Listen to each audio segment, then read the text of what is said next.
Football বিশ্বকাপ যা এক সুতোয় গাঁথে পুরো বিশ্বকে। বিশ্বকাপ মানেই দুনিয়ার শত কোটি ফুটবল প্রেমীর আবেগ, উন্মাদনা আর উৎসব। এই মহাযজ্ঞের আয়োজনের সঙ্গে এবার যুক্ত হয়েছেন অন্যতম আয়োজক দেশ কানাডার বাঙালিপাড়ার পরিচিত মুখ বাপ্পি রহমান। ফিফা ওয়ার্ল্ড কাপের ভলান্টিয়ার প্রোগ্রামে গুরুত্বপূর্ণ দায়িত্ব পেয়ে আন্তর্জাতিক অঙ্গনে ইতোমধ্যে পরিচিতি পেয়েছেন তিনি। অনেক চেষ্টা, ধৈর্য ও প্রতিকার পর অবশেষে আমি সিলেক্ট হয়েছি, আলহামদুলিল্লাহ। বিশ্বকাপের মতো একটি বিশাল ইভেন্টে কাজ করা আমার জন্য এক বিশাল গর্বের ব্যাপার।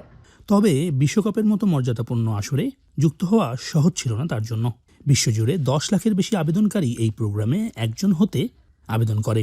সেখান থেকে সুযোগ পেয়েছেন কেবল কয়েক হাজার, আর বাংলাদেশ থেকে রয়েছেন মাত্র কয়েকজন। দীর্ঘ যাচাই বাছাই, সাক্ষাৎকার, শিফট অ্যাসাইনমেন্ট এবং ব্যাকগ্রাউন্ড চেকের মতো একাধিক ধাপ পেরিয়ে 1 জুন চূড়ান্তভাবে নির্বাচিতদের তালিকায় স্থান পান বাপ্পি। ফিফা ভলান্টিয়ার প্রোগ্রামের কানাডার তথ্য অনুযায়ী টরন্টো হোস্ট সিটির জন্য নির্বাচিত হয়েছেন প্রায় 3000 স্বেচ্ছাসেবক।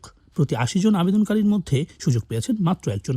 শুধু টরন্টো থেকে আবেদন করেছিলেন প্রায় 2,48,000 মানুষ। সবশেষে টরন্টোর হোস্ট সিটির জন্য নির্বাচিত হয়েছেন মাত্র 3000 ভলান্টিয়ার। তাদের মধ্যে আমি একজন গর্বিত বাংলাদেশি সন্তান। ভিক্টোরিয়া পার্ক ড্যানফোর্থ এলাকায় একটি বিশাল বড় মাঠ আছে, যেখানে ডেন্টোনিয়া পার্কের এখানে আলোচনা চলছে বড় স্ক্রিনে খেলা দেখানোর জন্য। আশা রাখছি বাঙালি কমিউনিটি এবার জিনিসটাকে সুন্দরভাবে উদযাপন করবে। বিশ্বকাপের মতো বিশাল আয়োজনে কাজ করার সুযোগ পেয়ে উচ্ছ্বসিত বাপ্পি। তেমনি অনেক বাংলাদেশি অভিবাসী এবার মাঠে বসে সেরা তারকাদের খেলা দেখবেন বলেও বাড়তি উন্মাদনা কমিউনিটিতে। সৈয়দ ইফতেখার, এখন কানাডা।